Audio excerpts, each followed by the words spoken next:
नमस्कार। तपाईहरुलाई कीर्तिपुरको डाँडा याद छ।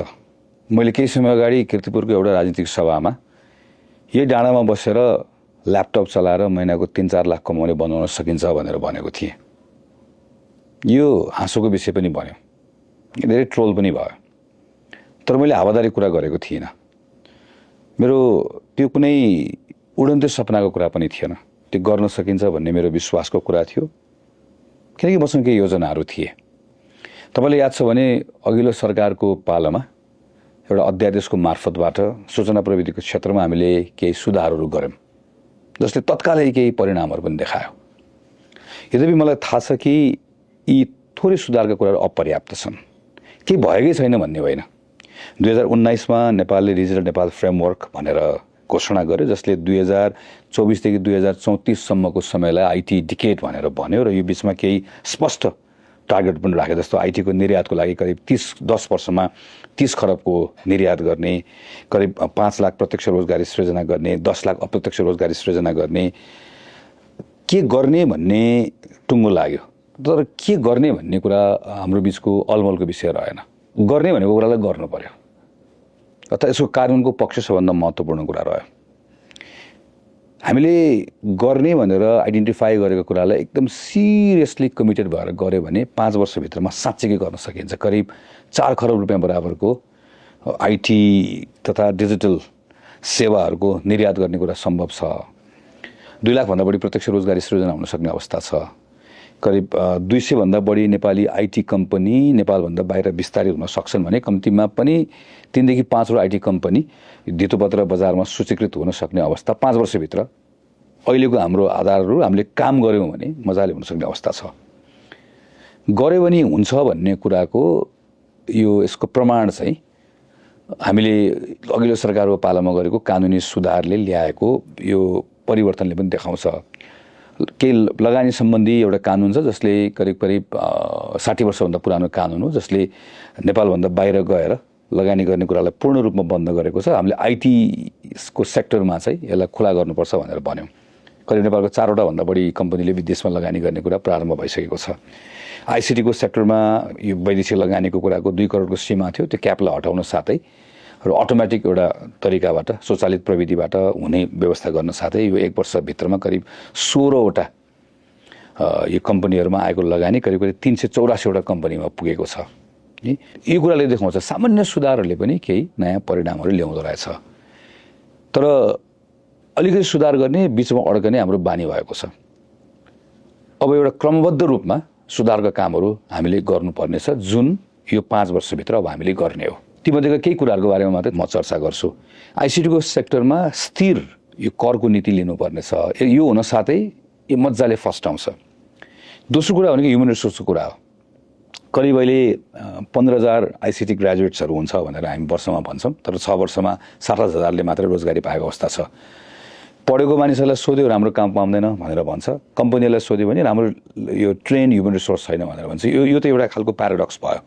तर हामीले राम्रो गरेको ग्लोबली राम्रो गरेको देशहरू हेर्यो भने कस्तो देखिन्छ भने पहिला ट्यालेन्टको हब बनाउने, त्यसमा यो पब्लिक प्राइभेट पार्टनरशिप हुन्छ, स्टेटको आफ्नो रोल हुन्छ, प्राइभेट सेक्टरको रोल हुन्छ, अनि ट्यालेन्टको हब भएपछि बल्ल त्यसलाई फलो गरेर कम्पनीहरू आउँछ।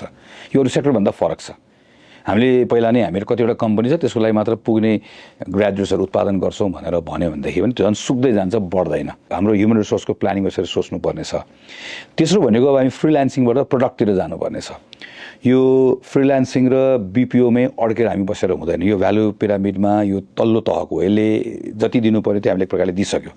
डिजिटल प्रोडक्ट्सहरू नै यहीमा अब यसलाई हामीले बनाउने, यसलाई हामीले एक्सपोर्ट गर्ने, यो कुराहरूको सन्दर्भमा के कामहरू भएको छ, तर यसमा व्यापक रूपमा यसलाई अगाडि बढाउनु पर्ने छ। गभर्नेन्सको सेक्टरमा, एग्रिकल्चर, हेल्थ, एजुकेसन, सर्भिसहरू थुप्रै सेक्टर्सहरूमा यसबाट हामी सुरुवात गर्न सक्छौं।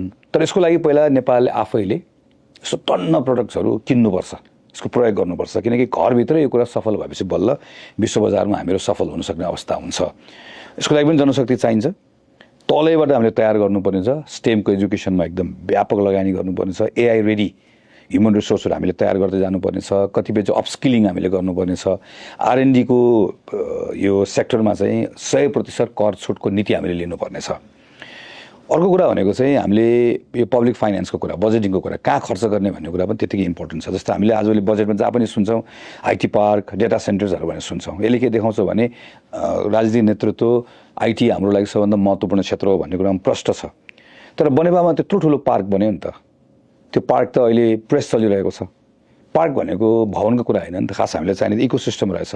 त्यसैले हामीले सोच्नुपर्ने भनेको चाहिँ इन्डियामा जस्तो यो software technology park of India भनेर जुन भन्छ, यस्तो खालको मोडल जहाँ चाहिँ यो भवन होइन, भवन त एउटा सामान्य कुरा हो, यो पूर्ण डिजिटल इकोसिस्टम तयार गर्ने कुरा हो। यो तरिकाबाट हाम्रो central government, provincial government, local गभर्मेन्टहरूको पार्टनरसिपमा हामीले सोच्नुपर्नेछ, जहाँ चाहिँ मेन्टरसिपको कुरा, सिड फन्डिङको कुरा, टुल्सको कुरा, यो सिङ्गल विन्डो सिस्टमबाट एकै ठाउँ लिएर आएर अनि एउटा इकोसिस्टम बनाएर चलाउने कुरा अर्को हाम्रो प्रायोरिटीमा पार्नुपर्नेछ। अर्को विषय भनेको लिगल रिफर्मको विषय पनि हो। 2 लाखभन्दा बढी यो गिग वर्कर्सहरूको लागि चाहिँ हामीले उनीहरूको प्रोटेक्सन कसरी गर्ने, स्पष्ट कानुनी हैसियत चाहिन्छ। त्यसै गरिकन हाम्रो लेबर एक्टहरूमा पनि रिफर्म गरेर खास गरिकन चाहिँ यो प्लेटफर्म बेस्ड काम गर्ने मानिसहरूलाई सोसल सेक्युरिटीमा कसरी यसलाई हामीले आबद्ध गर्ने, यो पनि हामीले सोच्नुपर्ने छ। अर्को विषय भनेको हामीले ग्रिन एनर्जीको एडभान्टेज कसरी लिने, हाइड्रो पावरको प्रयोग गर्ने कुराहरूको सन्दर्भमा अहिले ग्लोबली नै हामी के देख्छौँ भने ग्रिन डेटा सेन्टर्सको कुरा छ। एआई, क्लाउड, ब्लकचेन जस्तो जति पनि यो एनर्जी इन्टेन्सिभ सेवाहरू छ, यसको लागि चाहिँ हामीहरूले हाम्रो आफ्नो हरित यो ऊर्जा सञ्चालन गरेर हामीले कसरी प्रयोग गर्ने, तर यसको लागि इन्सेन्टिभाइज कसरी गर्ने, यो पनि हाम्रो अर्को नीति बनाएर यसलाई हामीले कानुनमा लिएर जाने हो। म यतिमै टुङ्ग्याउँछु किनकि यसको एकदम लामो लिस्ट हुन्छ। हामीले यसलाई आइडेन्टिफाई गरेर यो अघिल्लो सरकारकै पालोमा केही सुधारहरू गऱ्यौँ, तर त्यो सुरुवात थियो, त्यसले लय समातेको थियो। तर मैले अघि नै भने सुरुवात गर्ने तर अड्किने हाम्रो बानी छ।